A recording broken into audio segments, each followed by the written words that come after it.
સિતારા, જેનો ત્યાગ જોઈ અને ભગવાન પણ ખુદ ધ્રુજી ઉઠે, આ એક એવી સત્ય ઘટના છે આહિર યોદ્ધા દેવાયત બોદર અને તેના પત્નીના બલિદાનની। આ વાતની શરૂઆત ત્યાંથી થાય છે જ્યારે જૂનાગઢ પર સોલંકીઓનો નેજો ચડ્યો અને રા વંશ પર ગ્રહણ લાગ્યું।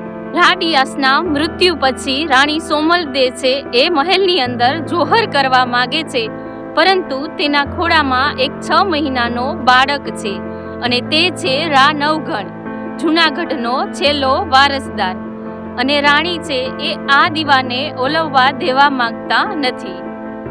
રાણી પોતાની અંગત દાસી વાલબાઈને કુંવરને સોંપે છે અને કહે છે કે તે આલીદર બોડીદર ગામે દેવાયત બોદરને ત્યાં આ પુત્રને મૂકી આવે। દેવાયત બોદર એટલે આહિરનો એક એવો મહાપુરુષ કે તે આશરા ધર્મને પોતાના માથા સાટે મૂલવે। સોલંકીઓનો કડક પહેરો, કુંવરને ગામથી બહાર કેવી રીતે કાઢવો, પરંતુ પરોઢીએ વાલબાઈને ભીમડા નામનો ગામનો રખેવાળ મળે છે અને તે જીવના જોખમે પોતાના કચરાના સુંડલામાં કુંવરને સંતાડી અને ગામના સીમાડા સુધી પહોંચાડે છે અને વાલબાઈ છે એ ખુશ થઈ અને ભીમડાને રાણીએ આપેલો નવલખો હાર આપે છે, પરંતુ ભીમડો તે લેવાની ના પાડે છે અને વાલબાઈના કમરમાં રહેલી કટારની માગણી કરે છે અને ભીમડાએ જે કારણ આપ્યું એ સાંભળી અને આપણા રૂવાડા ઊભા થઈ જશે।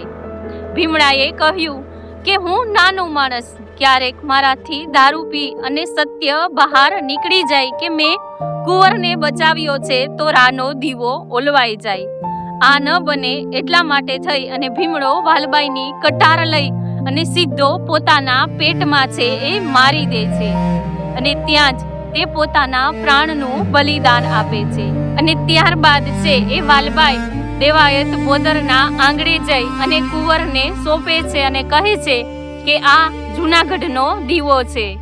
અને એ પછી 11 વર્ષ વીતી જાય છે। દેવાયત બોદર અને આહિરાણી સજુબાઈ છે એ પોતાના દીકરાની જેમ જ રા નવઘણનો ઉછેર કરે છે, પરંતુ સોલંકીઓને આ વાતની ગંધ આવી જાય છે ને સોલંકીઓ છે દેવાયત બોદરને પોતાની કચેરીમાં બોલાવે છે।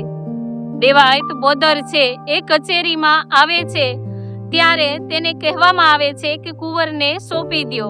કરે છે કે અત્યારે જ તમારી પત્નીને ચિઠ્ઠી લખો અને રા નવઘણને અત્યારે જ મોતને ઘાટ ઉતારવા માટે થઈ અને અહીંયા બોલાવી લ્યો।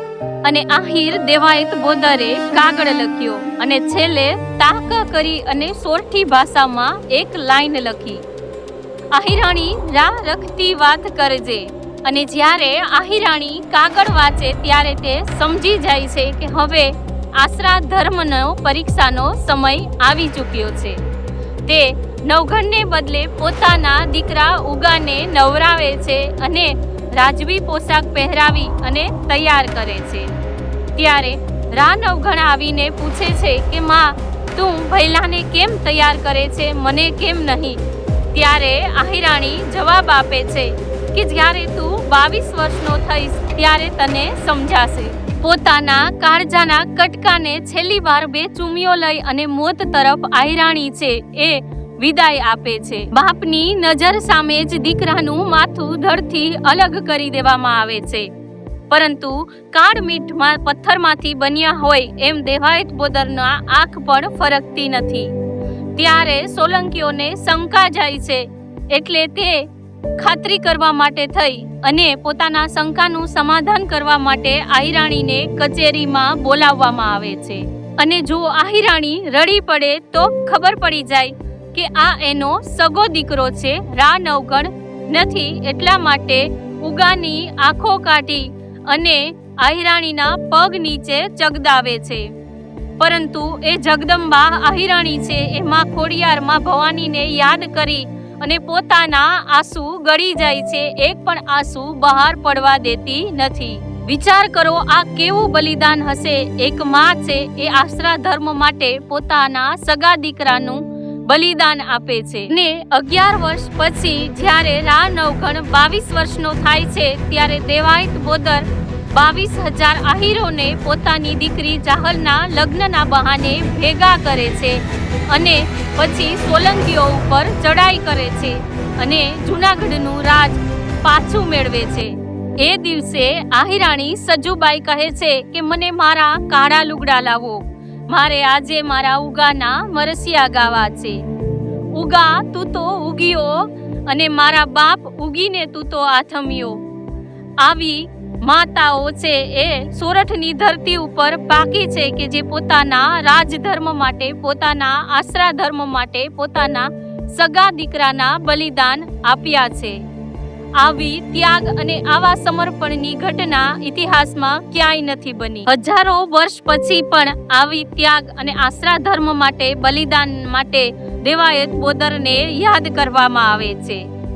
અને આજે પણ આલીદર બોડીદર ગામમાં દેવાયત બોદરની પ્રતિમા જોવા મળે છે અને તે ગામને દેવાયત ગઢ તરીકે પણ ઓળખવામાં આવે છે. જય ભારત, જય હિન્દ.